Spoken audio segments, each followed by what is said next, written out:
नमस्कार. कमल तारा किचनमध्ये आपले सर्वांचे स्वागत आहे.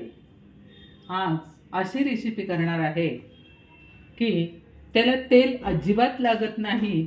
बिन तेलाचा चिवडा असं मी अजिबात म्हणणार नाही, कारण तेल घालायचंय पण त्याला शेवटी तेल घालायचंय. मग आज आपण करणार आहोत पोह्यांचा कुरकुरीत चिवडा. कारण ह्याला दुसरं काही साहित्य लागत नाही. आपलं जे काय घरात असते, आज वाटलं असतं की मुलांना खायला मधल्या वेळेत लागतं, काहीच नाही आहे. मग आपण जे कांदा पोहे करतो ते कांदा पोहे, त्याचा आज आपण कुरकुरीत चिवडा करणार आहोत. तर इथे मी हे पोहे घेतलेले आहेत, पावशेर पोहे आहेत. तर आता इथे कढई तापत ठेवलेली आहे आणि त्या कढईत आपण हे पोहे थोडेसे घालून घेऊ. पोहे जळून द्यायचे नाही, चांगले कुरकुरीत होईपर्यंत हलवून घ्यायचे चांगले. असं म्हणजे घाई न करता, गॅस मोठा पण करायचा नाही आणि चांगले कुरकुरीत करून घ्यायचे. तर आता मी हे सगळे पोहे असे भाजून घेते.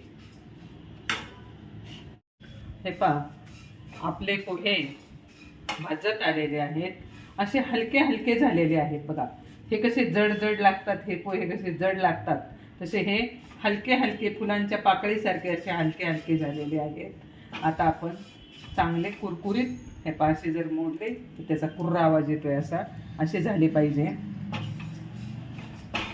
असे बोटाने मोडले की असे कटकन ते वाजलं पाहिजे. असं सहज मोडतं, ते भाजत आल्यानंतर सहज मोडतं. आता आपले हे पोहे भाजून झालेले आहेत. आपण इथं या परातीमध्ये ओतून घेऊ.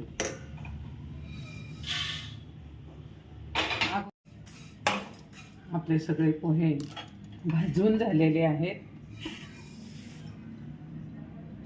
हे पहा कसे भाजलेले आहेत, हलके हलके पोहे झालेले आहेत. हे पहा कसे हलके हलके पांढरे शुभ्र पोहे झालेले आहेत. आणि एकदम आपण पोह्यांना बिलकुल तेल घातलं नाही, तेल न घालता आपण पोहे भाजून घेतलेले आहेत. इथे 2 चमचे तेल घातलेलं आहे. त्याच्यामध्ये आता हे शेंगदाणे आपण तळून घेऊ चांगले.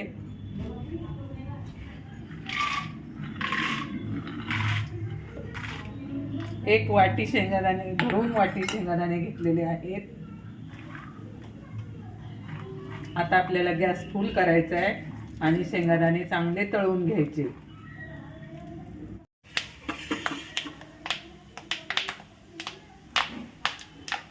शेंगदाणे आपल्याला चांगले तळून घ्यायचे. आता शेंगदाणे कसे वाजायला लागले. शेंगदाणे सुद्धा खाताना असे कुरकुरीत लागले पाहिजेत, असे तळून घ्यायचे.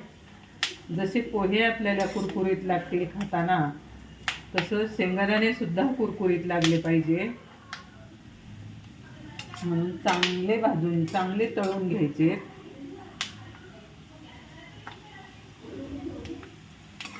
शेंगदाणे चांगले तळून झालेले आहेत. आपण याच्यामध्ये काढून घेऊ.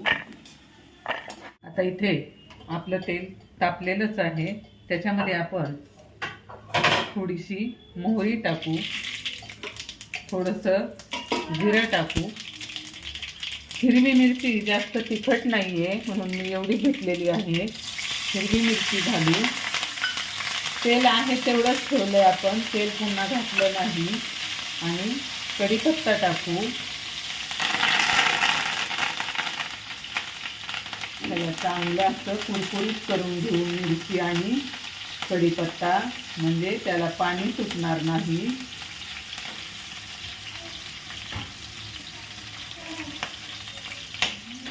आता आपण ह्याच्यामध्ये हिंग घालू, थोडासा हिंग घालू याच्यामध्ये. हिंगाने स्वाद चांगला येतो.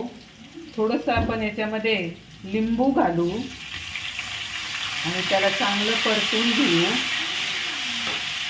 म्हणजे लिंबाने चव चांगली येईल. हे आपलं चांगलं कुरकुरीत झालेलं आहे. आता त्याला आपण हळद घालू.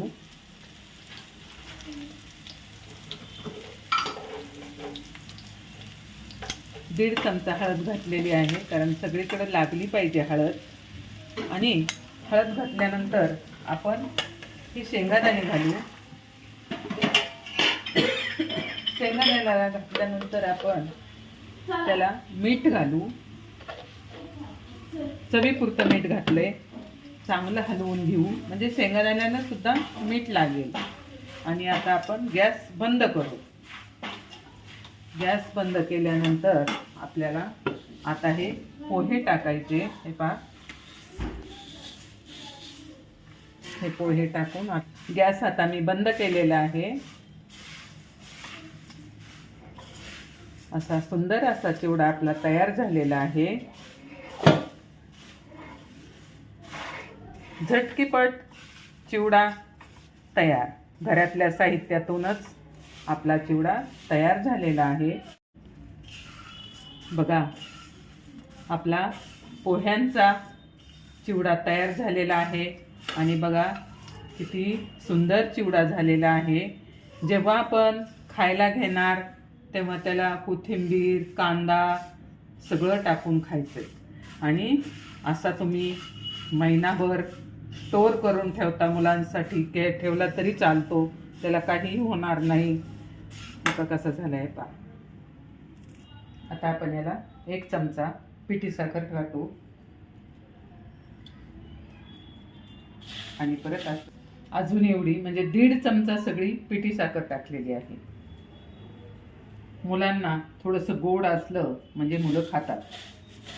आणि मिरच्या जास्त का टाकल्या तर त्या मिरच्या तिखट नाही आहेत बिलकुल, म्हणून मिरच्या जास्त टाकल्या. असं मुलांना मधल्या सुट्टीत, शाळेतून आल्यावर खायला लागतंच आहे. आणि मोठ्या माणसांना पण लागतं. चांगले तळलेले शेंगादाणे, पोहे, त्याच्यात कांदा वगैरे टाकल्यावर अजून मी तुम्हाला डिश भरून दाखवणार आहे. हे गार होतंय थोडंसं. हे पहा, मुलांना, मोठ्या माणसाला खाण्यासाठी असा स्टोअर करून ठेवायचा. आणि खरं जास्त तेलकट नाही, काही नाही. एखाद्याला तेलकट जास्त चालत नसेल तर ह्याला तेल पण जास्त लागत नाही या चिवड्याला. आणि स्टोअर केल्यानंतर आता आपण इथं प्लेट भरूया.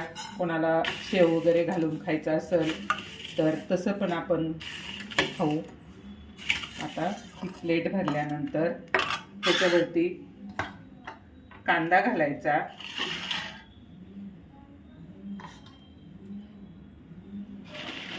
थोडासा शेव चिवडा घालायचा असा. हे पहा, एका बाजूला पुन्हा थोडासा कांदा घालू आपण वरती. आणि मग कोथिंबीर घालायची. आपला छान सुंदर असा चिवडा कुरकुरीत अगदी सोप्या पद्धतीने तयार झालेला आहे. आणि पाहिजे असेल तर लिंबू पिळायचं. आणि बघा, चिवड्याची प्लेट आपली तयार झालेली आहे. घरच्या घरी अगदी मुलांनी मागितलं खायला काहीतरी पटकन करून देता येईल अशी. आणि कसा झाला आपण तो पण पाहूया. बघा, आता मी खाऊन सांगते तुम्हाला. खूप छान, एकदम कुरकुरीत लागतोय. मग तुम्हाला चिवड्याचा व्हिडिओ कसा वाटला? आवडला असेल तर ह्याला सबस्क्राईब करा, लाईक करा. धन्यवाद.